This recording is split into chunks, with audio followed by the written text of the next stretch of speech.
Meski tak lagi mendampingi Barada Eliezer, Deoli Payumara masih menaruh perhatian terhadap kasus pembunuhan Brigadir Joshua. Pengacara ini antara lain menyesalkan belum ditahannya Putri Chandrawati meski sudah ditetapkan sebagai tersangka. Hal ini dinilainya tidak memenuhi rasa keadilan masyarakat.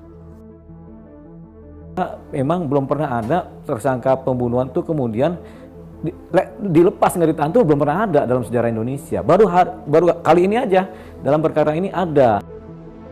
Pria kelahiran Jombang, Jawa Timur ini tak menampik soal anggapan publik yang menilainya terlalu berani berbicara kepada media.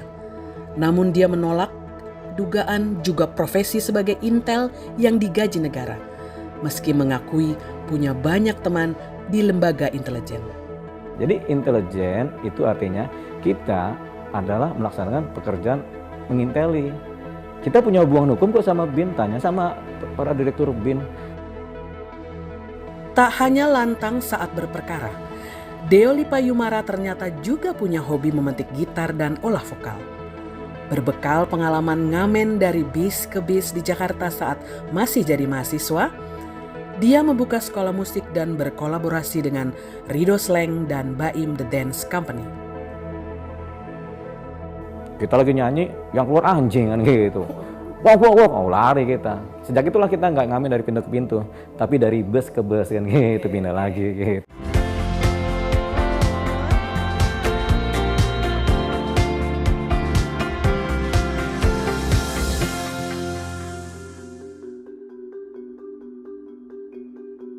Assalamualaikum warahmatullahi wabarakatuh. Hai, apa kabar sahabat liputan6.com? Jumpa lagi di acara Bincang Liputan 6 dan kali ini bersama saya Telni Rusmitantri. Senang sekali saya bisa hadir di hadapan Anda semua yang sekarang sedang menyaksikan acara ini di tempat Anda masing-masing. Selalu sehat dan bahagia, jangan lupa ya. Oke, saya akan menghadirkan bintang tamu yang sangat viral belakangan ini. Sampai saya tuh bingung, dia disebut viral karena profesinya yang mana? Pengacara kah? Seniman? Atau apa ya? Atau selebgram? Aduh, nggak ngerti deh ya. Tapi kita klarifikasi saja karena narasumber yang akan saya hadirkan kali ini sudah ada di samping saya. Ini dia Bang Deoli Payumara, sarjana hukum, sarjana psikologi, sarjana musik atau sarjana apa? Aduh, ini dia ya. Silahkan coba kameranya. Ini dia Bang Deoli Salam merah putih buat semua bangsa Indonesia. Betul, salam merah putih. Salam merah putih. Oke, ini di dalam studio kita masih menjaga social distancing. Kita masih tetap ya Bang ya? Iya kan 1 meter ini kan? Iya 1 meter, nggak apa-apa. Kita membuka masker karena langsung melihat wajah saya. Saya tidak di-endorse sama lipstick-lipstikan. Tapi Abang yang harus nanti sering kita zoom in dan zoom out. Ya. Bener nggak sih Bang? Kalau tadi saya ngasih prolog, saya tuh bingung sama Abang ini sekarang profesinya apa gitu kan ya. Karena kita tahu kayaknya seluruh Indonesia tahu viralnya Abang karena berawal dari pengacara waktu itu. Yeah. Oke, sekarang kita serius dulu deh ngomongnya ya. Ya, boleh. Abang ikutin dong ya kasusnya ya. Walaupun Yeah. Abang sudah tidak di dalam pusaran, sudah tidak jadi pengacara Baradae. Yeah. Abang melihat sampai hari ini ketika kita lagi ngobrol ini, Abang lihat bagaimana kasus ini ke depannya? Ya, kasusnya sih berjalan baik ya. Kasusnya pasti sidang, nanti dihukum kan begitu. Jadi setiap perkara-perkara pidana itu kalau dianggap baik, kalau dia bisa disidangkan dan kemudian dihukum. Apalagi bukti-bukti sudah ada, kemudian peristiwa pidananya juga sudah lengkap. Ya, ada rekonstruksinya, walaupun rekonstruksi kadang-kadang beda-beda, tapi kan menggambarkan situasi peristiwa pidananya. Dan sudah para tersangka sudah ngaku, nah, itu cukup untuk dihukum. Jadi pas sidang dihukum, nah dipidanalah. Apa 20 tahun, apa hukuman mati, ya itu urusan lain kan, urusan hakim. Tapi yang jelas kasus ini berjalan baik gitu. Beda kalau kasus pembunuhan berencana tersangkanya nggak ketemu, nah itu baru bahaya. Kalau ini kan sudah ketemu. Gitu. Ini kata-kata berjalan baik ini multi interpretasi nggak sih? Kalau keluar dari mulut Abang nih, saya suka agak-agak pengen tahu deh. Maksudnya Abang baiknya apa? Ya baik, artinya bisa sudah memenuhi rasa keadilan dalam posisi sekarang ketika terjadi ketika kita ngobrol ini sudah terjadi reka ulang ya? Iya, rasa keadilan sih sudah terpenuhi ya. Beda sama kemarin-kemarin di mana nggak ketemu tersangkanya atau ada skenario pertama kan.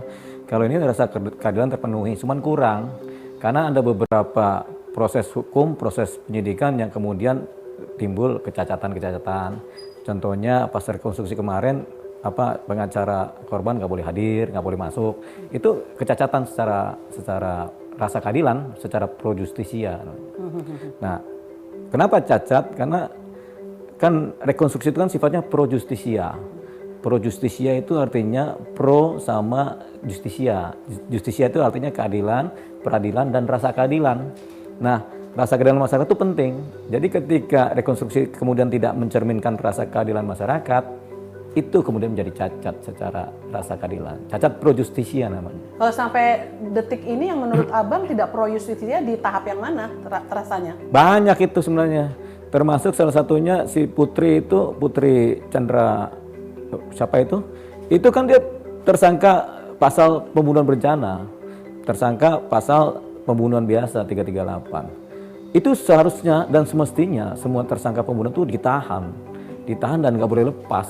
Artinya ditahan di penjara gitu kan, di penjara sementara ya, maksudnya di rumah tahanan, karena itu perkara memang belum pernah ada tersangka pembunuhan tuh kemudian dilepas nggak ditahan tuh belum pernah ada dalam sejarah Indonesia. Baru kali ini aja dalam perkara ini ada. Makanya saya kemudian menganggap ada kesalahan fatal yang dilakukan oleh penyidik Barreskrim.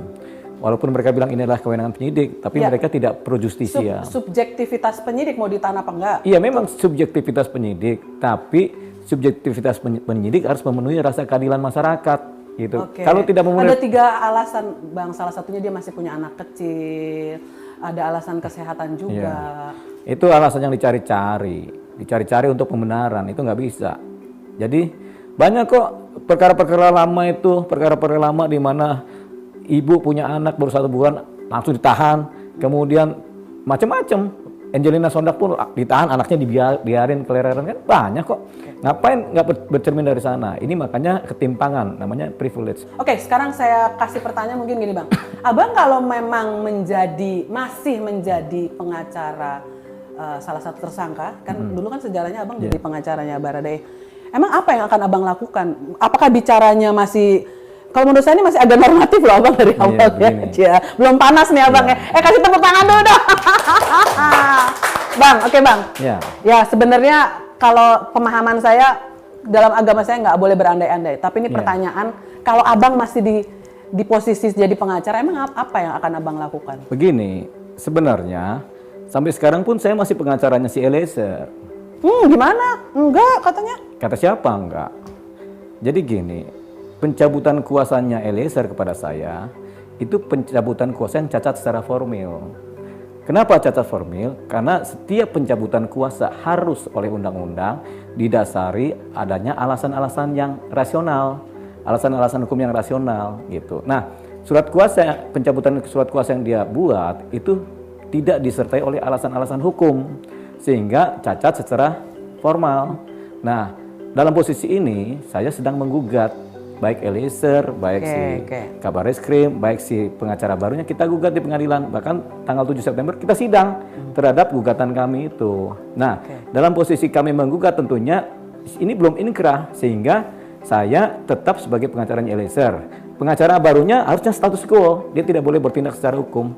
Begitu. Kenapa? Karena surat pencabutan kuasa ini belum resmi, karena masih digugat, putusannya belum ada. Jadi kita masih secara itu secara de jure-nya seperti itu ya, Bang ya? Secara de jure. De facto-nya sih, kan saya juga... Abang nggak ada di saat-saat Eliezer sedang dalam menjalani kasus ini, tahap-tahap Abang nggak ada. Sekarang kalau Abang misalnya masih dengan pengacara saat-saat dia mengalami tahap-tahap itu, apa yang akan Abang lakukan nanti di persidangan, mungkin di persidangan? Ya santai aja, namanya kita pengacara profesional udah lama. Begini, saya ngadapin nggak cuma 1 perkara. Sekarang pun kita ada 15 perkara. Saya hadapin ini kan biasa aja. Kita kan kalau kita terlalu hati-hati, terlalu serius, terlalu mudeng sama perkara, ya capek. Kita kan hidup harus bahagia. Gitu. Jadi kalau seandainya sekarang saya adalah pengacara yang de jure dan tidak status quo, saya tanya, santai aja kita ngadepin. Ini perkara ini gelar perkara rekonstruksi bagaimana? Kita jalanin aja.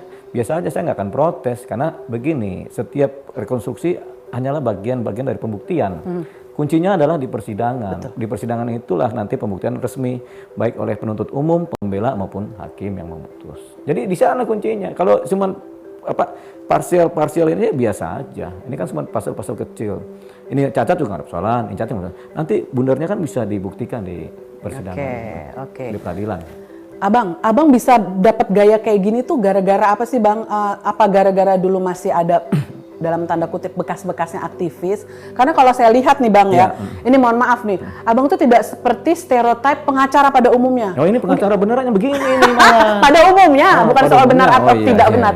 Iya. Jadi kalau saya yang ada di benak saya pengacara itu, mohon maaf Bang, parlente gitu ya. Ini parlente kan?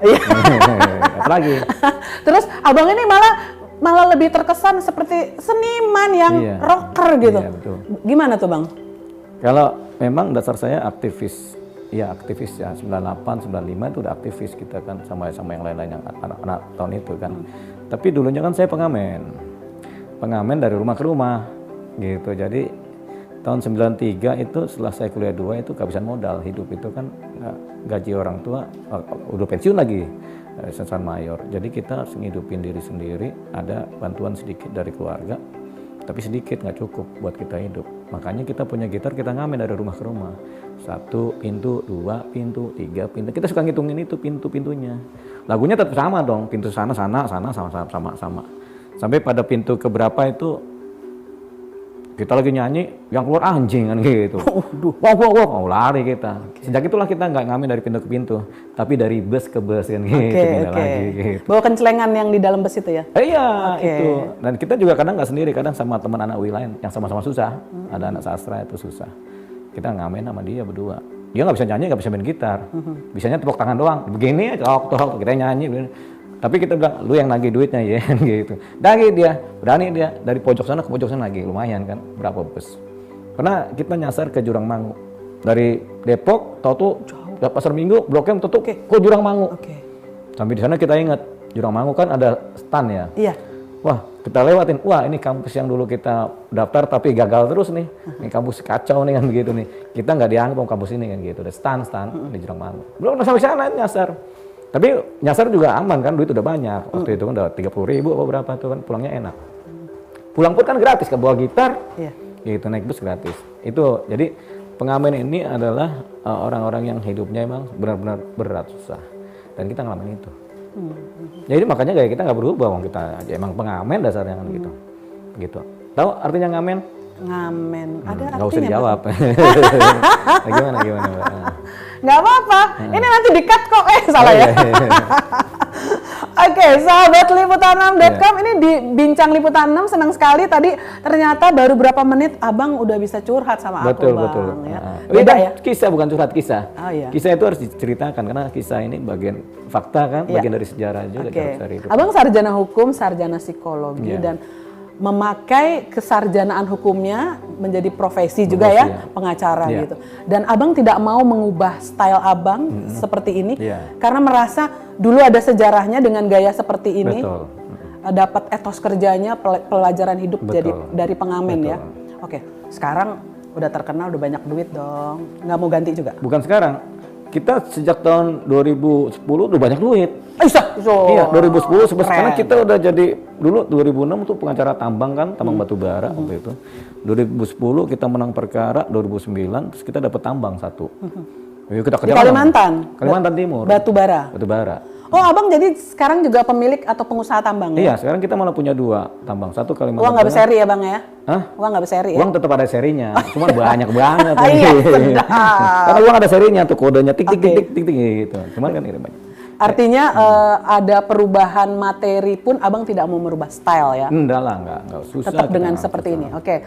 Jadi sekarang kalau orang menganggap setelah Abang menjadi pusat perhatian sejak menjadi pengacara Baradae, terus juga di sosial media juga omongan Abang tuh gini Bang, mungkin buat sebagian orang merasa omongan Abang ini dalam kasus ini malah direken. Betul. Iya kan? Diperhatikan lah ya. Iya, diperhatikan, dianggap itu kebenarannya. Ya, tapi di sisi lain ya, sahabat liputan6.com ada juga nih selentingan yang bilang, karena mungkin terinspirasi kata-kata Abang tuh katanya digaji negara. Pernah nggak sih Abang ngomong itu? Enggak. Dan Abang, sorry Bang, Abang Intel. Masa Intel ada yang ngaku ya? Ada yang ngaku. Kita nggak pernah digaji negara, makanya saya kan nggak pernah ambil uang negara, digaji negara nggak pernah, jadi nggak pernah ada. Jadi kalimat bahwa ada yang bilang abang pernah ngomong abang digaji negara itu maksudnya apa? Nggak pernah, kita nggak digaji negara. Oke. Ini gaji itu kan dibayar bulanan. Kalau kita nggak bulanan, kita kan ada fee, ada macam-macam. Kadang-kadang juga negara bayar kita kadang-kadang, ya kan? Kalau kita ngerjain pekerjaan tugas negara kan, negara bayar, gitu. Bayar fee ya, tapi bukan gaji. Fee sama gaji beda. Kalau gaji itu kita kerja buat negara dibayar bulanan. Kalau fee itu ya jasa kita bayar dong kan gitu. Makanya kan kemarin juga kan Jasa yang dibayar itu dalam kapasitas abang apa? iya sebagai pengacara dong. Oh. Profesional dong. Sama kayak kemarin kita kerja 5 hari kan kita minta 25 triliun itu. Oh, konteksnya itu. Iya dong, itu bukan gaji namanya tapi fee profesi. Oke. Itu juga belum dibayar 25 triliun. Ya abang mah mintanya kebanyakan sih. Ya enggak dong, itu Kebangetan, kan Abang. wajar-wajar aja orang sekaliber kita. Ah, iya. Ya kan? Oh iya, sekali berpengusaha tambang. Iya betul. Kalau cuman itu buat apaan uang-uang begitu kan? Mending kita tidur aja. Jangan bang. Gini bang. Jadi kalau Tadi pertanyaan belum selesai. Terus iya, satu lagi apa? iya, itu saya tanya. Jadi abang, sorry nih bang, abang bukan Intel nih bang ya. Begini, kalau orang pinter itu kan intelektual. Intel itu kan intelektual, intelijen itu kan dari kata intelek, pinter kan. Makanya kita suka bilang kita intelijen nomor 1. Karena kadang-kadang kita merasa sombong juga kan. Tapi memang yang kita kerjakan benar. Jadi intelijen itu artinya kita adalah melaksanakan pekerjaan menginteli. Kita punya hubungan hukum kok sama BIN, tanya sama para direktur BIN. Kenal Olive nggak itu beberapa direktur? Kenal, ya kan? Kita punya hubungan sama Intel di mana? Di Barskrim, di Mabes Polri. Tanya aja si Olive. Kenal, suka WA-WAan. Mana lagi? Sama banyak instansi juga kita kan kadang-kadang punya hubungan sama mereka. Tapi ya sudah, namanya kita dianggap sebagai orang bebas oleh mereka, ya bebas-bebas aja. Makanya kenapa kita bisa lama di Barskrim itu sebagai pengacara khusus pendamping di Kamnak, Subdit 1 Keamanan Negara. Iya. Karena emang kita dibutuhkan di sana. Udah hampir 2,5 tahun kita di sana tuh. Oleh penyidik-penyidik di Keamanan Negara, kita digabungkan dengan mereka menangani perkara-perkara yang memang sulit dicerna oleh semuanya. Tapi kan kita dimasukkan ke sana. Dengan grup BIN juga kita ada hubungan, kita juga sering main-main ke sana. Cuman kan namanya intelijen negara, mana ngaku sih orang nggak boleh ngaku kan? Iya. Makanya kita seneng-seneng aja, kita ngaku nggak ngaku juga nggak ada yang percaya, gitu, gitu kan? Jadi kita bebas aja. Coba aja tanya ke BIN, si Olive itu orang BIN nggak? Jawabnya juga enggak lah, kan gitu pasti kan? Gitu. Ini tadi aku nanya mencecer pengen lihat juga gayanya abang menjawabnya gimana ya. Kita mafhum lah ya, gitu iya, ya bang. betul. Ya udahlah ya, sahabat liputan6.com tahu sama tahu aja lah ya. Kalau abang udah jawabnya kayak gini. Iya pokoknya tanda tanya aja itu paling enak kan gitu. Iya kan? Tapi gini bang, abang tadi bilang pengacara pernah berperkara dalam urusan juga yang ada hubungannya dengan ekonomi gitu ya, klien anda gitu kan, berkasus gitu kan. Sekarang juga abang dalam dunia hukum bersentuhan juga dengan dunia seleb. Jadi abang sebenarnya lebih nyamanan mana? Pengacara ngurusin dulu yang kasus-kasus hukum yang terkait dengan perusahaan. Terus sempat juga menjadi kuasa hukum seorang aparat, Baradae. Dan sekarang juga berperkara juga dengan seleb. Abang nyamannya yang mana tuh bang? Sebagai pengacara? Semuanya nyaman. Kalau nggak nyaman kan kita nggak ini. Kalau nyaman kan, kalau syaratnya kalau kita tiap malam tidur nyenyak bangun pagi, berarti nyaman. Abang nyenyak nih ya? Nyenyak dong. Jadi sebelum datang ke studio liputan baru bangun nih, Pak Andi buru-buru berangkat. Gitu. Jadi gini, kita hidup itu semua persoalan sepanjang masih di bumi itu ya santai aja. Kecuali kita udah persoalan dengan langit ya, dengan angkasa luar itu agak ribet ini kan. Kalau masih di bumi ya biasa aja, nggak perlu kita pikirin, nggak perlu kita cemas, stres. Yang penting uang ada buat makan, kasur ada buat tidur kan, itu aja. Jadi nggak usah mikirin macam-macam. Oke. Gitu. Jadi nyaman aja. Tiga-tiganya semuanya nyaman aja. Ditambah 10 juga masih nyaman. Gitu. Tapi khusus yang terkait dengan seleb, abang ini lumayan ya. Apa karena lumayan kenceng lah gitu ya? Apakah karena perjalanan hidup abang sebelumnya sudah dengan pihak-pihak tertentu yang membuat abang jam terbangnya udah tinggi lah ya untuk urusan hukum gitu kan ya? Jadi abang santai aja ngadepin persoalan di dunia seleb ini? Iya, santai. Saya kan tahun 2000 itu selain pengacara saya jadi kepala sekolah musik. Apa tuh Bang? Di Cik Musik. Oh. Kepala sekolah nih ya, guru-gurunya itu ada Rido, ada Baim, ada Ben, siapa lagi tuh? Rido Sleng? Rido Sleng itu gurunya, Baim ada Ben gurunya, terus Fudu, berapa orang Fudu tuh, saya gurunya di situ kan. Baim sekarang bukan ada band lagi. Iya. Apa namanya? Aku jadi lupa tuh aku. Pokoknya Baim Iya, deh. iya Baim. Oke, bekas vokalis ada band. Oke. Iya. Terus grup The Dance Company. Dance Company. Iya, Baim. Kan mereka guru, saya kepala sekolahnya. Berarti kan jagoan saya daripada mereka sebenarnya. Iya, Ya kan? bener. Secara jam terbang mah mereka ini kita jadi Ini guru. makanya Abang datang bawa gitar loh, sahabat Liputan 6 nih Abang bawa gitar ya, Ya kan mau nunjukin masa kepala sekolah nggak bisa main instrumen musik. Betul, kan disuruh sama Mbak. Suruh bawa kita bawa gitu. Jadi Abang kepala sekolah di Chic Musik. Yang Terus kedua, kemudian kita ciptakan yang namanya Indonesia Musik Institute Kampus ya. oh itu terkenal ya? Iya, dulu terkenal, sekarang kan bubar. Iya, iya. Dulu saya yang nyiptain bareng sama Rido Sleng juga. Yang mendirikan. Iya, Rido Sleng. menciptakan dan mendirikan. Baru ada Gilang Ramadan sebagai kepala drummernya. Yes. Baru Om Beni Regumahua almarhum sebagai Trombon, Iya, dia kepala pemain sekolahnya. trombon. Oh, oke. Jadi kita sebagai direkturnya, Om Beni sebagai kepala sekolah dari Indonesia Musik Institute. Nah, hasil kerja kita itu salah satunya Chris Pati. Iya ya, member Chris Pati kan memang jebolan sana Iya, ini kan. semua, iya. Dari tahun 2005 tuh aku inget. Iya. Artinya kan kita bosnya mereka sebenarnya. Jadi di iya. dunia artis ya kita ya udah dulu udah artis sebenarnya, cuman gak ada yang tahu. Dan kita juga nggak mau ngasih tahu kan. Sekarang aja ketahuan. Alah, bisa aja Abang sekarang ketahuan. Nanti ada yang bilang katanya, Abang mau ngeluarin karya baru agak numpang nih sama apa namanya sorotan lampu Abang yang lagi ke sana karena Abang jadi pengacara yang kontroversi gitu omongannya. Orang kita udah ciptain 300 lagu. Ah serius? Serius. Kapan Abang nyiptain? Sibuk? Abang Dari sibuk SMA urusan sama kita ciptain lagu. Oh, dari oke. SMA setiap ini kan kita pengamen. Kadang-kadang kan nyanyi lagu orang juga nggak bagus. Akhirnya kita nyiptain lagu buat ngamen itu. Emang genre-nya apa Bang? Ballad, folk song? Ballad, Slow rock? folk song, country, slow rock, macam-macam deh kecuali dangdut ya. Oh nggak bisa Kita nggak dangdut. bisa dangdutan. Oke. Oh ini kayaknya pas banget dengan figur Abang dan penampilan Abang seperti ini, main gitar dengan gaya style kayak gini. Nanti kita bisa minta Abang nyanyi ya, Bisa benar. nyanyi. Lagu ciptaan Abang Ciptaan ya. sendiri. Yes. Ini juga yang akan dikeluarkan secara komersil di digital platform. Iya, komersil nggak penting. Oke. Soalnya kita udah kaya kan. Cuman orang band kita masih pada susah juga makanya. Iya kita dong, sama bantuin. mereka kali ya. Gini loh, ketika Abang ngeluarin karya itu akan banyak ikutan lokomotif yang lain yang Iya. ekonominya juga akan Ikut ke bawah. ikut diperbaiki gitu kan. Maksudnya dibantu. kita tambah kaya, yang lain ikut kaya gitu. Iya dong, harus dong Bang. Masa mau kayak sendiri? Betul. Abang kan dari awal dari kaum marginal dulu Pinggiran. kan, pengamen. Kan lagunya orang pinggiran. Oh ya iya. Oh iya. Ini Cuman kayaknya pas itu sama si. aku bisa bayangin nih dulu Abang gayanya seperti apa. Sekarang pun masih mau mempertahankan. Kalau ada yang bilang sebagai pengacara Abang itu, sorry Bang, agak-agak sableng ngomongnya, udah nggak diayak. Iya. Memang sih ada bahasa hukumnya di situ, ada muatan hukumnya di situ. Iya. Tapi Abang seperti nggak ada tedeng aling-aling. Abang kayak nggak ada rasa takut, nggak menimbang perasaan orang, nyambit sana, nyambit sini. Itu gimana sih Bang? Emang waktu itu Abang udah ngomong aja atau memang sebenarnya konsep Abang memang mau seperti ini sebagai pengacara? Kan nggak ada tedeng aling-aling kan. Tahu tedeng aling-aling nggak? Artinya Abang nanti bilang lagi nggak boleh di sini. Tahu artinya nggak? Iya itu kan kiasan, nggak ada Apa tuh halangan, artinya? nggak ada halangan. Oh, nggak ada halangan. Heeh. Tedeng aling-aling, tedeng alang-alang kan gitu kan. Oke. Tedeng itu kita nggak tahu juga ada kata tedeng itu nggak pernah ada di bahasa Indonesia. Tapi ada kata tedeng.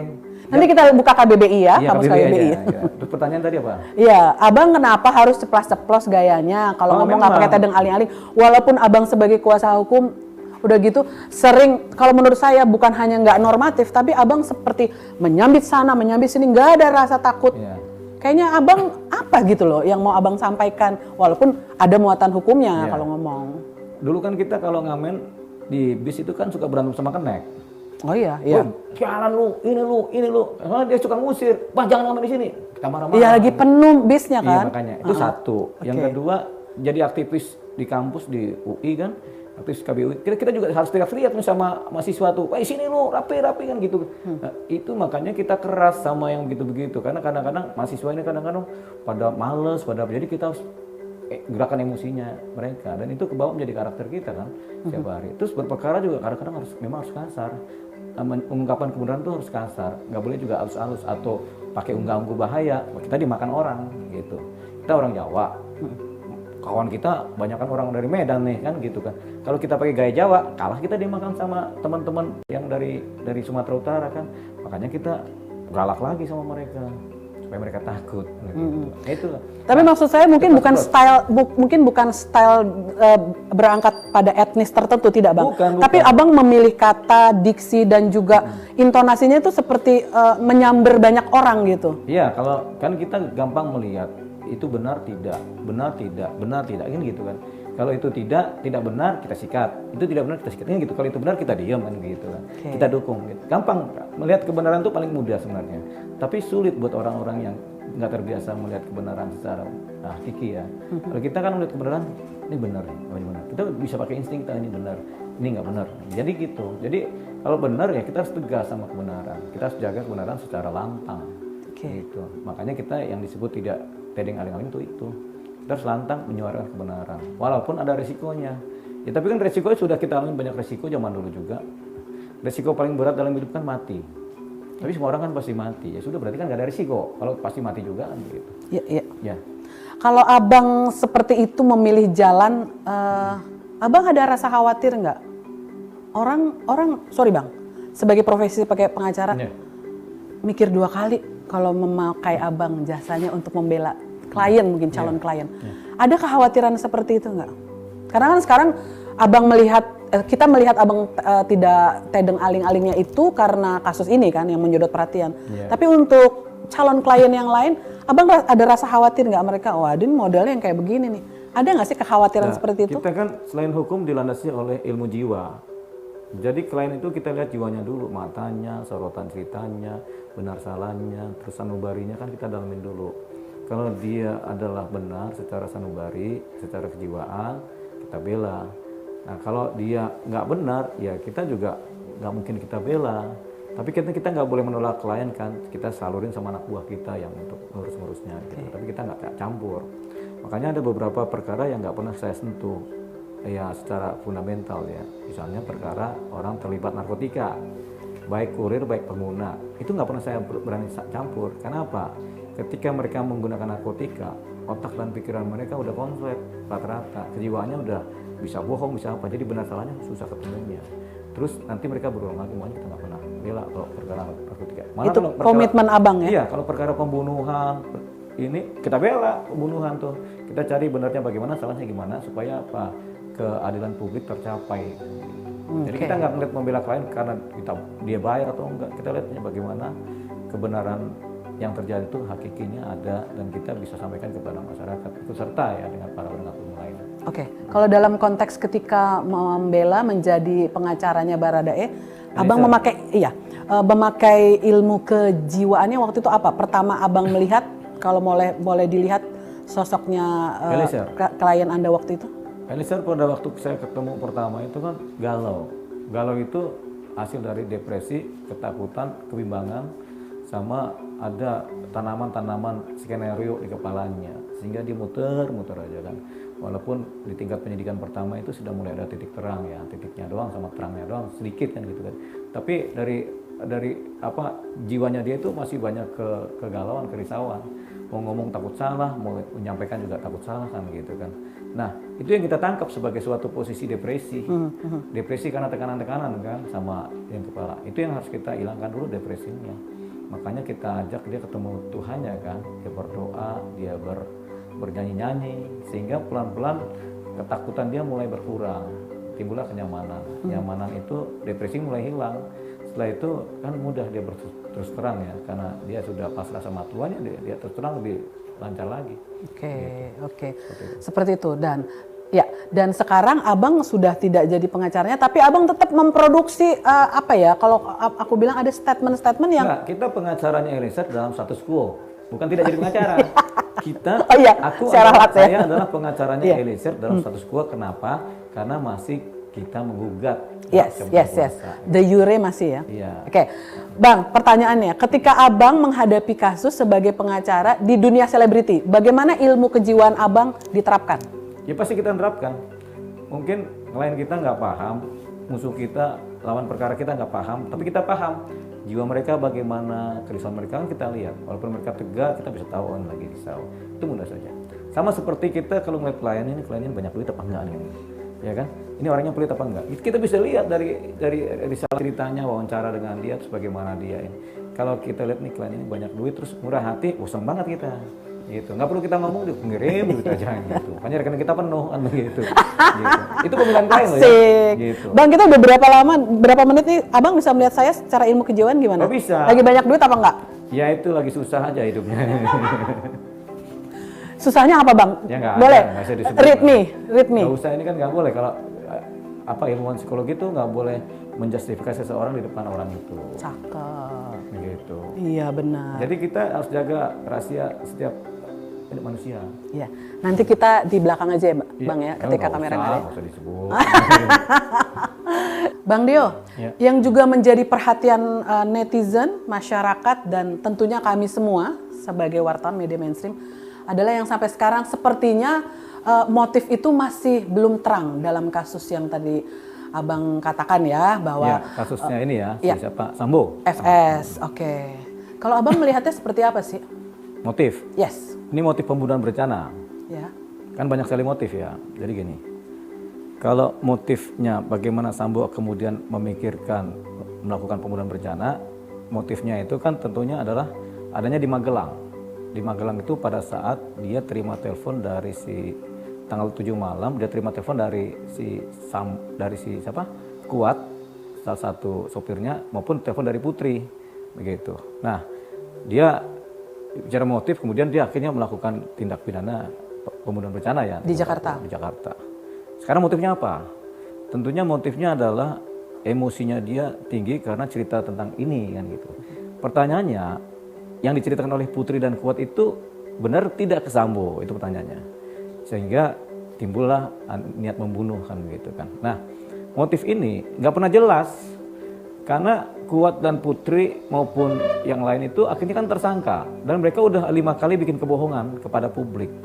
Bohong pertama cerita di Magelang, bohong kedua seolah-olah kejadian di Jakarta, bohong ketiga terjadi pembunuhan tapi mereka bilang tembak menembak, ya kan?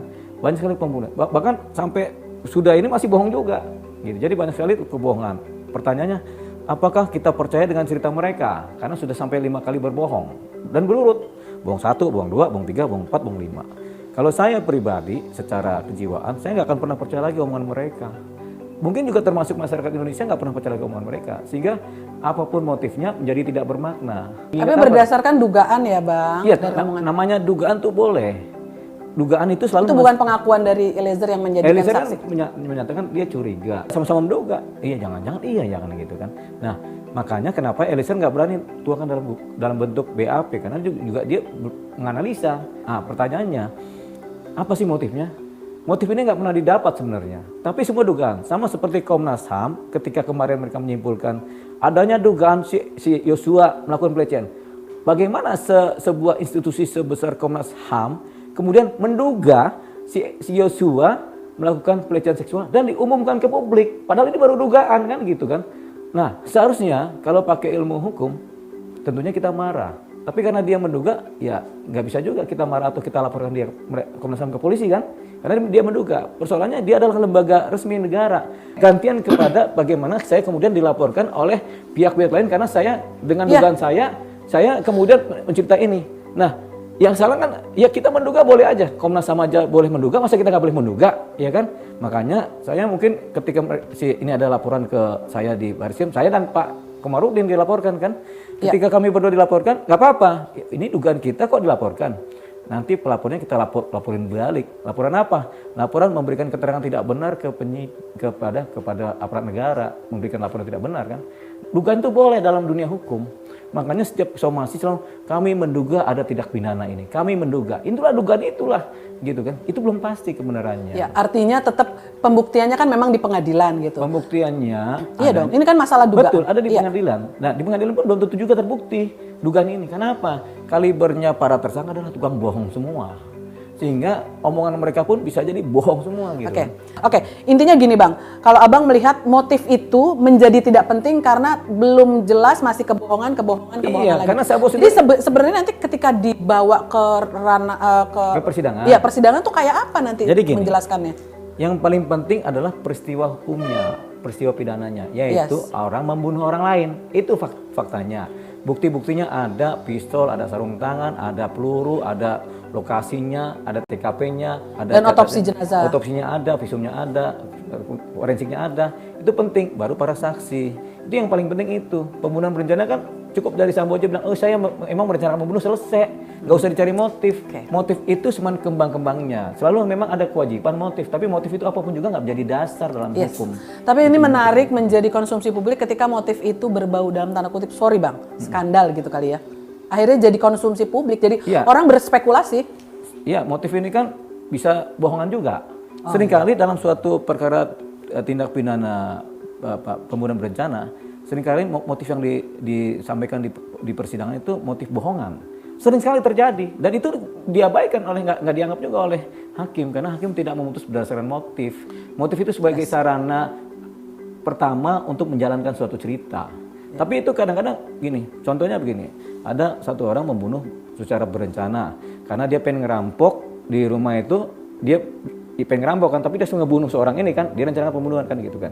Nah, motif ini ketika disampaikan di persidangan nggak keluar. Dia pengen membunuh orang ini, pengen ngerampok misalnya. Dia nggak keluar motif ini. Dia bilangnya cuma saya membunuh karena sakit hati, soal konon si ini begini. Padahal dia pengen ngerampok, tapi dengan cara membunuh. Nah, sampai di persidangan motifnya adalah saya sakit hati sih yang punya rumah karena dia pernah menghina saya begini-begini. Itu kan motif bisa bohongan. Tapi sampai ke persidangan. Nah, dalam persidangan nggak penting motif ini. Motif ini ada salah satu sarana untuk menceritakan awal mulanya. Tapi kemudian yang paling penting peristiwa hukumnya. Oh, dia membunuh orang dan kemudian gini.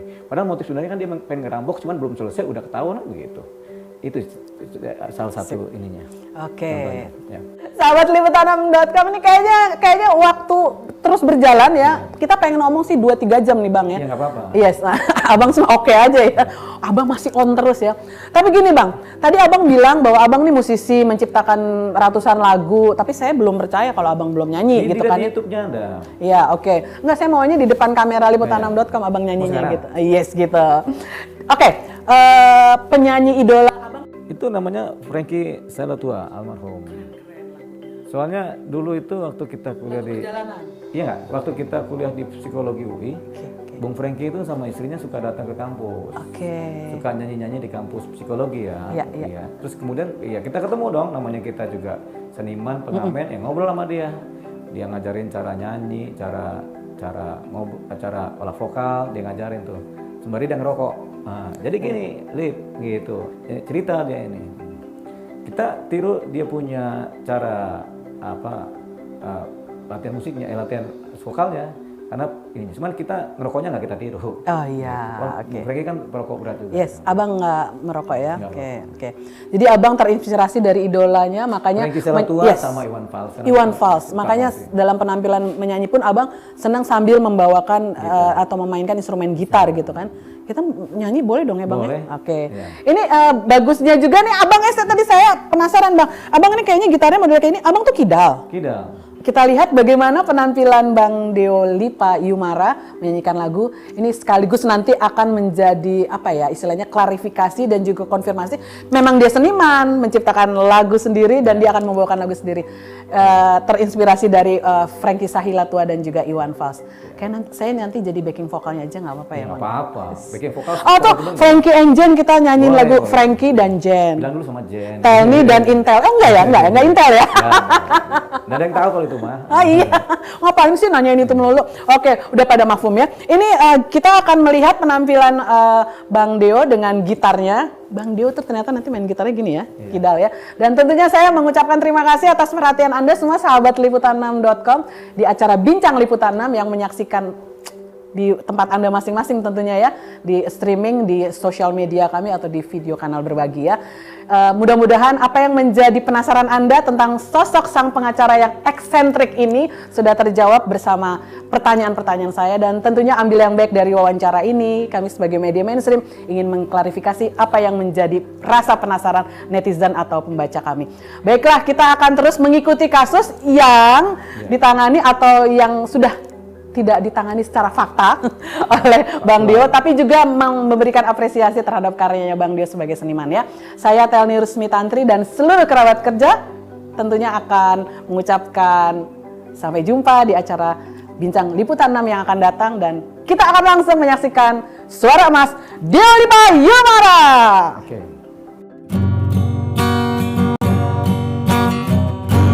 Lagu ini judulnya Kembalilah Sayang dari Deolipa Project. Di YouTube belum ada, bakal ada seminggu ke depan.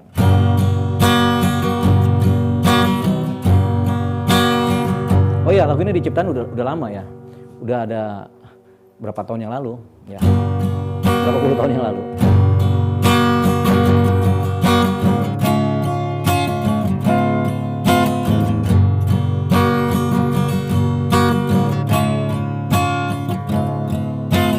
Pesan yang datang menggetar rasa hatiku, pesan yang datang membakar rasa cintaku. Kau bawa pergi semua kasih sayangmu, kasihku, kau tinggalkan aku.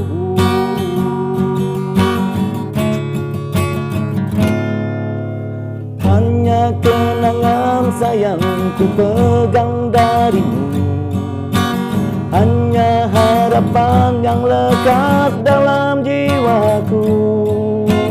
Kau bawa pergi semua cinta dariku, kasihku, kau tinggalkan aku.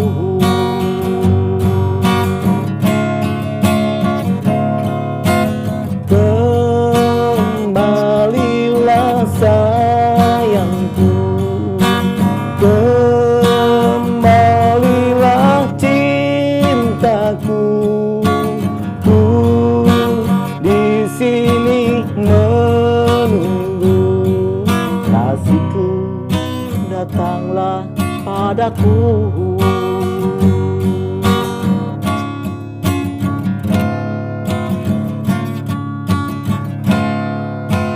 Satu kali ku datang mohonkan cintamu, satu kali ku datang mohonkan kasihmu, tapi kau tetap pergi berpaling dariku.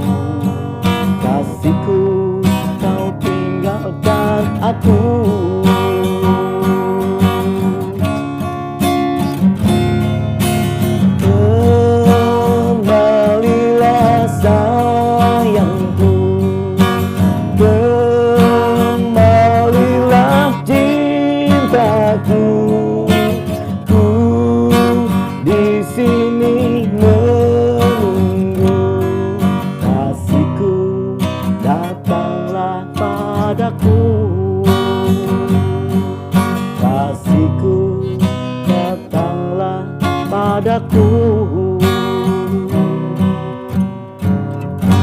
Salam dari Deolipa Project.